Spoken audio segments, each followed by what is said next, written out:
Welcome back for another video. FPL's back, the international games are finally finished, so let's run through how the team's set to line up for Gameweek 4 and transfers that I've made this week already. I'll also discuss my longer term plans later in the video. Big news to share before we start. The fplfocal app's now live in the Android store as well as the iOS store. You can check your live rank during games, check live bonus points, expected data, the fixture ticker tool and loads more. It's all completely free for a better FPL experience. Over 68,000 managers use this site, which is absolutely insane. Thanks very much for using it. Click the link below to install it on your phone. Starting with a quick look at how last game week went then, which does feel like absolutely ages ago. I finished on 78 points, which was a green arrow. Haaland with yet another hat-trick. Surely he can't do it again, can he? It's never happened in Premier League history, 3 hat-tricks in 3 games. It's been 78 years actually since someone got 3 consecutive hat-tricks in top flight of English football. Villa conceded once to Leicester, which was a disappointing wipe clean sheet for Concert, and he's picked up a knock over the international break as well, which we'll discuss. Elsewhere, returns from Eze, Saka and Isak. Eze and Isak taking all 3 bonus points as well. Arsenal were up against it after the Rice red card, and they're going to be without Odegaard as well now for the North London derby next game week. Valdemarson didn't play as expected, so Henderson auto subbed on for him. He did fine, to be honest. I'll take the 4-pointer, especially considering no one kept a clean sheet in Game Week 3, besides Liverpool in that very last match. Let's have a look at your highs and lows of last game week then. Thanks for sending in as always. FPL Auditor nailed it. He got 96 points. Smith Rowe, Rodgers and Gabriel, the only blanks in his team. Actually, did we call Henderson's 4 points a blank? What even is a blank? Like, if he's got an assist and then he got yellow cards for 4 points, I wouldn't call that a blank. Anyway, FPL Auditor said he got 75k Game Week rank despite the João Pedro bench him. FPL Tiggy Time says, disaster class Game Week 3, we go again Game Week 4, double disaster class incoming. It was very unfortunate, he had Mateta, Bruno and De Bruyne returning 5 points between them. KDB in particular very unlucky, 0.91 expected goal involvement against West Ham. Ryan Ater shared his disaster class, he scored 56 points all out and he says, this counts as a disaster class, right? No Salah or Haaland, Pedro on the bench as well. KDB 1-pointer as well after being so close to scoring twice. He captained Palmer and he didn't have Salah or Haaland for their 17 pointers. Cal shared his team and he scored just 48 points, despite Saka and Havertz returning for him. You can't help but wonder how they would have done if not for the red card. Blanks from Rodgers, Bruno, Smith Rowe, Jota, Vardy and Raya. Lastly, FPL Alex with a ridiculous 103 point score, despite having João Pedro on his bench. Double digit returns from Eze and Bumo, Salah and Haaland, absolutely crazy. 103 points when the average was 64 is the sort of score that completely changed your season single-handedly. So let's get into the team for Game Week 4, and we'll start off in goals always with Henderson, who's surely due a clean sheet now home to Leicester. This was the one fixture that leapt off the page when picking him. This week, Sales has got Liverpool away, Flacken's got Man City away, so he could move up as a top scoring 4.5 mil keeper if he keeps a clean sheet, which shows why patience is so important in FPL, especially when it comes to keepers, as chopping and changing them is often wasteful. Palace have been given a 37.5% chance of a clean sheet this week. Come on Henderson, you got this. Onto the defence, which is Trent, Konsa and Dunk. I was watching England and he sort of rolled his ankle against Finland and he had to go off to get treatment, Konsa. He was able to come back on and he made it to about 60 minutes and then he came off again. Graphic here from Physio Scout showing the moment it happened. He was getting some treatment on his other leg before he came off though, which might have been a separate contact injury by the looks of it, so it doesn't look serious. We'll have to see what Emery says in his press conference. I really don't want to play Porro if I can help it against Arsenal.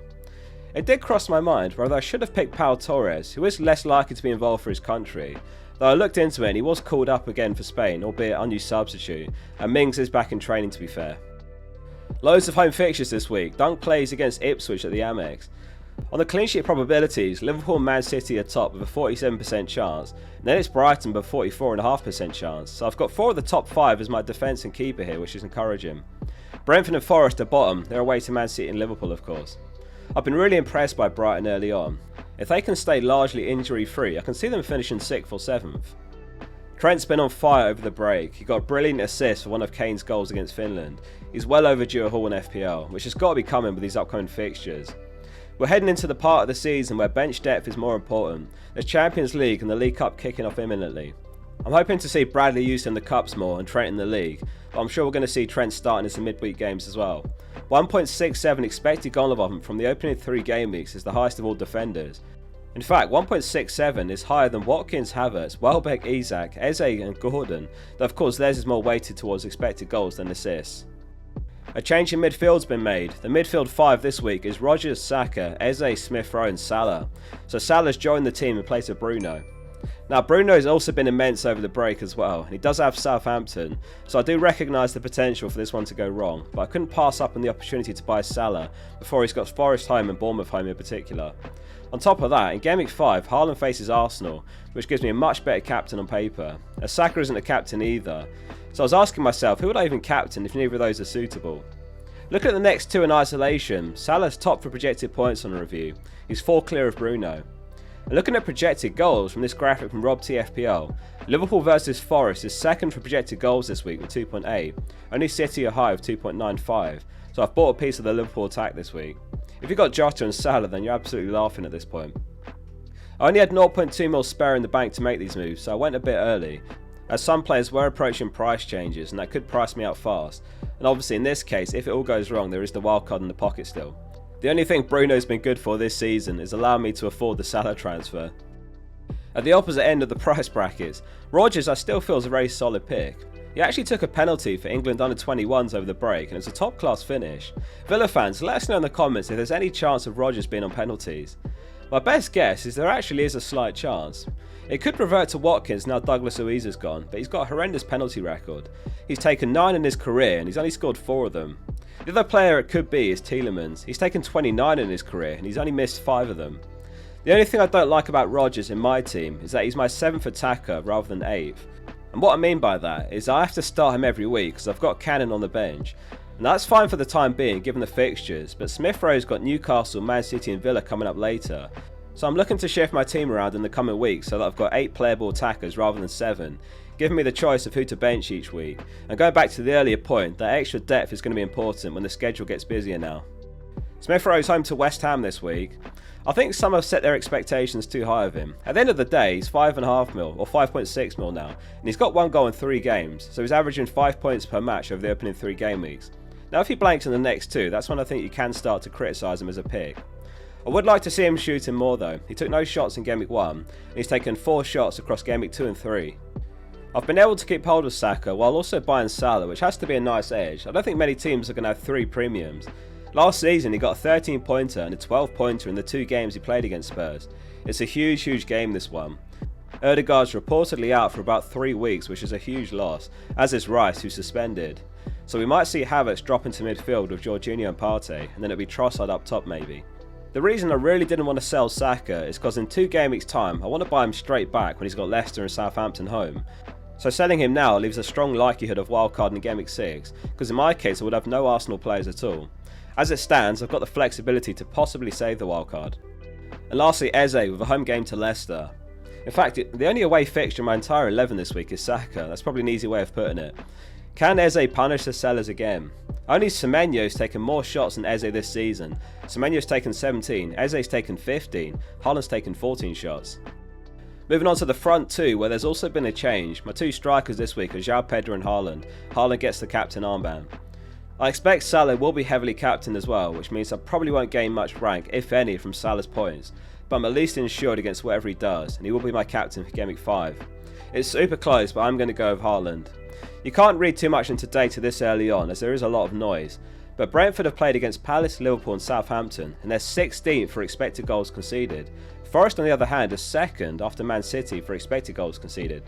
Let us know in the comments who your captain is this week, especially if you've got Salah and Haaland. João Pedro joins the team in place of Isak, which is how I funded the Bruno to Salah move. Obviously this one does have potential to go wrong as well. Pulling up those projections again for a sec, João Pedro and Isak are both on 10 points for the next 2 game weeks, while Salah's 4 ahead of Bruno, so on paper it is an upgrade. What was unfortunate was Pedro getting injured for Brazil, not João Pedro, another Pedro, which subsequently meant João Pedro got called up for Brazil. He wasn't involved in their first match, and he played 45 minutes in their second match, coming on at half time. Now, Brazil played against Paraguay in South America, so it's a long trip back. The FPL community have really dug into the detail in this one, and it's something like a 15-hour trip back, and he lands on Wednesday evening. Fortunately, he wasn't heavily involved, and he potentially gets Thursday and Friday to train before Saturday's game. Brighton have Ipswich and Forest home back to back, after which point the fixtures do turn, so let's talk about that and the bench and the future plans. On the bench it's Valdemarson, Pedro Porro, Quansah and Cannon. Got 0.2 mil on the bank, so not much to spend. So to recap, the two moves that I've made are Isaac to João Pedro and Bruno to Salah. So let's discuss longer term plans using Plan FPL. In Gameweek 5, the plan would be to roll currently. I'll start Pedro Porro, which means Smith Rowe probably has to drop out, who does have Newcastle. And then in Gameweek 6, I'll have 2 free transfers, where I'll probably go Salah to Mbeumo and Cannon to Havertz, so that obviously could change. But going back to the earlier point, this gives me 8 attackers, and it gets me 2 players who could be immense value, Mbeumo and Havertz. I'll have 2 mil on the bank as well on top of that, so there is the option to sell Quansah for an Arsenal defender for -4. I'll have to bench Pedro Porro against Man United though in that scenario, so it could be a move I push back to Gameweek 7. Don't forget to install the FPLfocal app, it's completely free. In fact, I'll pin a comment below with the links where to get it. Hit subscribe if you enjoyed the video as well. Tomorrow's upload is going to be the experts as we catch up with what the top managers are doing this week. See you soon for the next one.